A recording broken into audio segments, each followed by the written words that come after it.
I am Gizelle Fernandez with Fidelity National Title, and I am beyond elated today to have another fantastic guest with me, Mr. David Buckles, a very well-known entrepreneur in Orlando.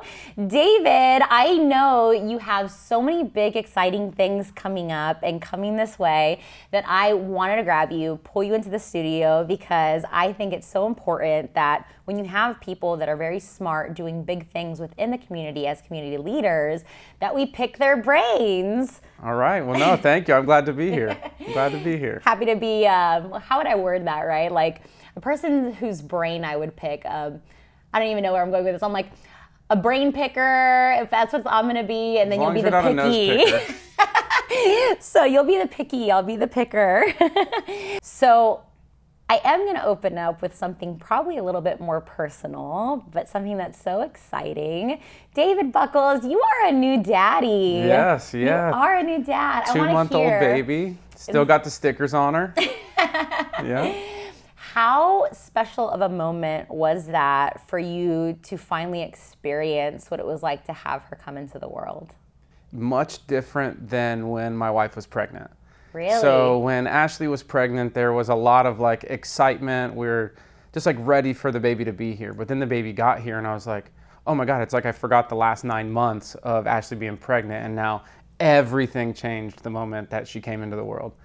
And we did a natural birth too. So it was completely different than the stories that you hear from most people. Very intimate, very, just very different. That's all I can say. It's just a very intimate experience, and definitely not the same person I was before she came here, that's for sure. What do you think has changed? What's that impact, the shift?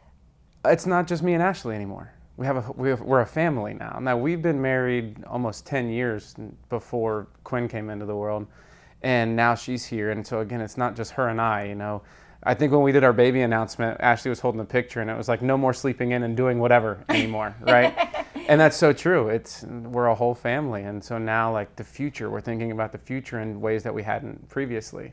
So yeah, to say the least, I think everything's changed. So you say that you're thinking about the future now. So do you feel like that essentially has kind of changed your thought process about your business model and what it is that you're trying to achieve? Absolutely. So we were primarily fix and flip minded for the last several years, and we didn't hold any properties. And so over the last few years, you hear from the experienced fix and flippers, they're like, oh, my biggest regret is I didn't keep more properties. The number one thing I think about right now is, man, I should have held on to some of those properties that I flipped. Not only for appreciation, but just for the cash flow. Like I have to wake up every day and go make sure we find the next deal to find the next project. Whereas some of my buddies who invest into other things like single family buy and holds or apartments, you know, they wake up and get paid every day because of the assets that they hold. Whereas that's not something that we primarily focused on. So that was a big shift in my mind because I don't want to be working all day every day. I want to go spend time with Quinn. Aww. Yeah. No, she's such a cutie pie too. She's beautiful. She's amazing. And I think that like as a part of that and talking about your family and talking about, you know, Ashley, your wife and everything, you know, we've all heard the saying that behind every strong man is a strong woman. I kind of want to learn a little bit about Ashley and the role that she plays in your life. Gosh, that's 100% true. So I'll answer your statement with that. She's 100% the reason I'm able to do what we do. Even before the baby was born, like the amount of stress, like the amount of commitment that it takes to go out here and hunt deals down, manage the projects, find reliable people. Like it's a full-time job that doesn't stop at 5 o'clock, 6 o'clock at night. You know, the phone's ringing from the guys that are on the job site, the agents when we have properties listed. And to have someone who understands what that means for me, she doesn't ever, you know, she doesn't breathe down my neck about you're working too much or, hey, is it ever going to stop? She kind of knows what it takes, and I'm so grateful for that because without her, yeah, I wouldn't have the freedom to do what we do, that's for sure. You guys have a little Chip and Joanna Gaines action yeah. where I know she likes to design a little bit and everything, and like some of her designs are just beautiful and fantastic. I mean, like really cool. I know you guys just recently finished that other bathroom and it had all the white marble and the gold fixtures, and you guys had fun kind of picking those out. All her. Yeah, you know, and it's so great that, you know, you have a partner that will add value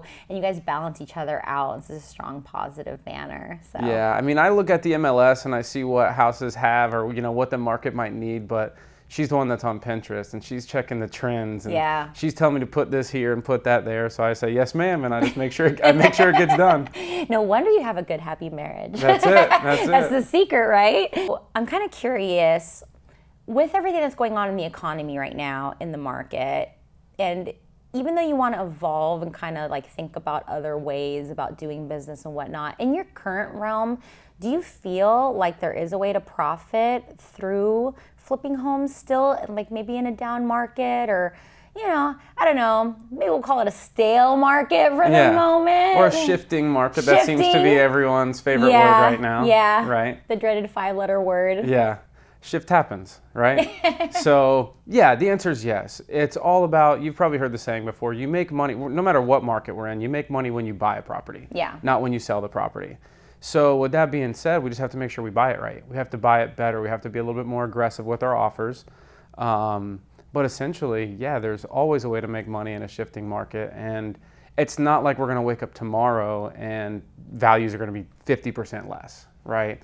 And so when you're operating on a quick time horizon, less than 6 months, that 3 to 6 month time frame, you can adjust and account for a little bit of those market shifts in the same way that we caught the appreciation when the market was going up. Right. Well, now we just account for a shift downwards. And so as long as, again, the numbers pencil, we can absolutely make money on a shifting or downward market.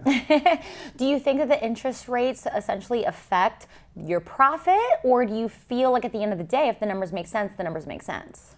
So that's a trick question. So yes and yes. Okay. Interest rates will matter, but Just kidding. yeah. Well, I say interest rates matter for a couple of reasons. Yeah. So if you're borrowing money, whether it's hard money, private money, those interest rates are high anyways. Okay. So guys like me are predisposed to high interest rates on a short-term basis, if you will.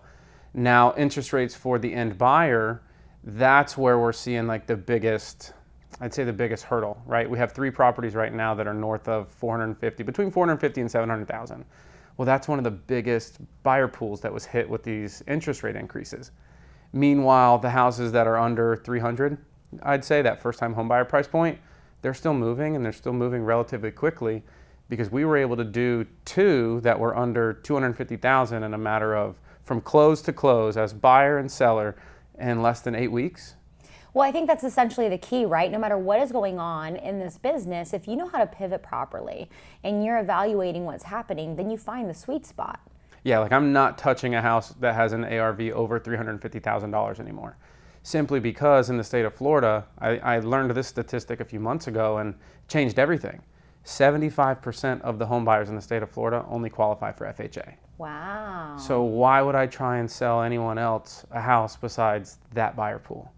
No, yeah, absolutely. You want to have it as broad as possible. So that's fantastic. Do you have, just for fun, some flip horror stories that you'd like to share? Oh man, horror stories? Yeah, all kinds of horror stories, from the house itself to the people that we've hired to pipes bursting in the middle of a renovation. Yeah. I'd say the most horror story I have is, it was like a hoarder house that had a bunch of cats. I think I was telling Jen this earlier, but the house had 11 cats in it. And when the lady moved out, she left a bunch of stuff there. But she also said, hey, I can't find 2 of my cats. So just like be on the lookout and like let me know if you find them. Oh my goodness. So I didn't know if we were gonna find dead cats in the walls or in old furniture or what have you, but must have been fun. Little Easter egg action. let me tell you, we were in the middle of moving some old furniture, and there was a cat in one of those furniture pieces. Oh, so that my scared the gosh. life out of all of us when we were there. We actually had that same owner, believe it or not. I don't know if I'm allowed to say this on camera, but No, go for it. Let's go. We're getting real right now. so we had a lady, so we bought this house from the lady. Yeah. She moved into a house around the corner, or into a mobile home around the corner. Well, we weren't able to prove, we think she was coming back after closing to take showers Oh, goodness. in the house because she didn't have utilities set up at her new place yet. Yeah. And, when we funded the deal, like she walked away with a good amount of money, but I don't know what she decided to do with it. But yeah, we think she was coming back to take showers at the house. So it was like showers at the house, visiting her cats, feeding them in the walls. Yeah, she would come over regularly. I had to change the lockbox code 2 or 3 times just because she was, I'm looking for my cats. But that's like the reality of the business, you know, is. like when I Yeah. did property management, stuff like that. But again, I think that, you know, when you understand the business, you understand what to do, when you have squatters, all those things, you have those resources, that we have the solutions to those Right. kinds of things. And sometimes, you know, things phase themselves out, which is a really, you know, nice thing too. We Yeah. don't always necessarily have to involve courts and whatever else. Well, at but- the end of the day, we're in the people business. Right. So people business can be messy, but people business can also be really fun. Right. So sometimes you're going to have to take the bad with the good. And in my experience, thankfully, there's been more good than bad. So every bad thing that happens is just a great story that we get to tell and laugh about in the future, you know? I would agree with that. I feel like there's so many beautiful people in this, you know, business, and not only with the clients too, but then like business to business too. It's been so fun also. I feel like people in the real estate community are so supportive, and I think that essentially everyone wants to see each other do well, to succeed, you know, and help growing with one another. And I think that's a part of like your mentorship plan, right? It's like you see potential in so many people, and that, you know, if I understand something, why wouldn't I want to pay that forward to others? I was told by a mentor that no one owns the truth. Ooh. No one owns the truth. So who am I to hoard what I've learned? Because at one point I was just a new guy getting started myself. And someone said, I like you. And they wanted to help me. Not because I deserved it, not because I had, well, I guess you'd say I had something. I had the willingness to learn. I had the willingness to put my best foot forward and step into this world Right. Of the real estate game. And because I had the cojones to do that, like I was rewarded by meeting great people and private money lenders. And again, it took someone taking a chance on me who shared what they know as to be true in this industry. And so, yeah, that's my vision, is to be able to do the same. So then essentially, you know, you are nonstop working on a ton of things. I am curious, what are your current projects? What are you currently working on? Yeah, so we just listed our latest fix and flip. So we have 3 on the market now. One's going to be closing. So a little bit of time lulled, but we have 3 more under contract that are all set here to close at the end of November. And so the house that we were at this morning, actually, we were walking through. It's a 2-bedroom house in Deltona that we're taking down. And yeah, that one was fun. There's a little scooter there that they left behind, so we were riding around on the scooter today. Oh my gosh, like the best. Oh yeah, and this one's great because it's not the cat lady house. Let's just put it that way, right? It's not the cat lady house. Just a nice little cosmetic deal. But we got 3 of them from the same seller, all in Deltona. So we've got a nice little 3-piece that we're working on, and another one over by Daytona Beach in Port Orange. So we're always looking for the next deal. We're always busy, but as far as the latest and greatest, it's that one right now. That going on. So are there like challenges with that house right now? Like anything funky that you've run into, or it's pretty simple? So this one's going to be pretty straightforward. It's I think the most complicated issue we're going to run into there is an AC system for the house. Okay. I mean, it's like I said, they left some dog food container or some dog food behind, right? Yeah. You know, the tenants lived there for like 10 years, so there's 10 years of deferred maintenance on the inside of that house, you know. But no, all cosmetic. So luckily we're not moving any big walls. We're Just not a little lipstick renovation. Yeah, nothing too crazy. Nothing too crazy on that one. So I think that's an incredible segue into our next topic, which is essentially why we're here today more than anything. I want to learn a little bit more about this next concept that you're thinking about and your fantastic title for it, which I just absolutely love. But I want you to have your moment. You make the announcement. Yeah, not because you couldn't string it together, right? No, I'm teasing. I always get in there, always make it happen. But in the end, I think you're the star of the show in the moment. Oh, come on. That's great. Well, yeah, so we're launching Find It, Fund It, Profit. Woo! Find I It, love that Fund name. It, Profit. It's like the best. Yes. It's great because essentially it's as simple as it sounds. We want to teach people how to find, fund, and profit from real estate deals no matter what market we're in. So if that means you want to profit from a deal because it's a fix and flip or an Airbnb or a rental, no matter what it is, like you can always profit from a deal. So we're going to be talking about how do you find them, whether it's off market or through agents in the MLS. How do you fund it? Through hard money, through private money lenders? How do you structure deals with other people's money? Which is what we've been fortunate enough to do. That's how I scaled my operation. Was I made some great relationships, and we used real OPM, right? We used real other people's money, which someone like you said, hey, David, I want to get involved. And we gave them an opportunity to get involved. And that's how we've done it. And so I want to teach people how they can do the same thing by finding, funding, and profiting from real estate deals without having to use any of their own money.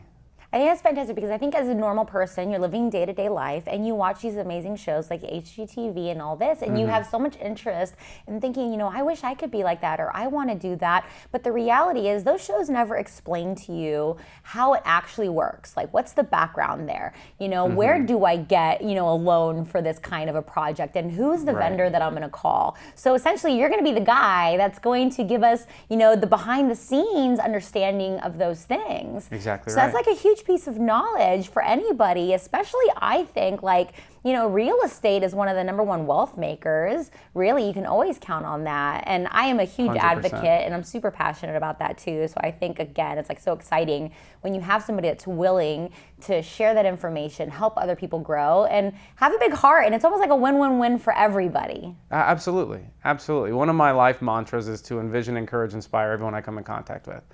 And my hope is that I now get to do that through real estate. I never knew what it was going to be or why I wanted or what, but now I feel like the what has become real estate. And again, someone took a chance on me. Someone gave me a shot and taught me something that changed my life. And if I can do the same for one person and make one person's life better because of something that I was able to share and help them with, that's what it's all about. Now I want to help more than one person, right? I'm lucky enough to have, you know, a lot of relationships and lenders that have joined us on deals, and now we have great relationships, and I just want to continue to expand that.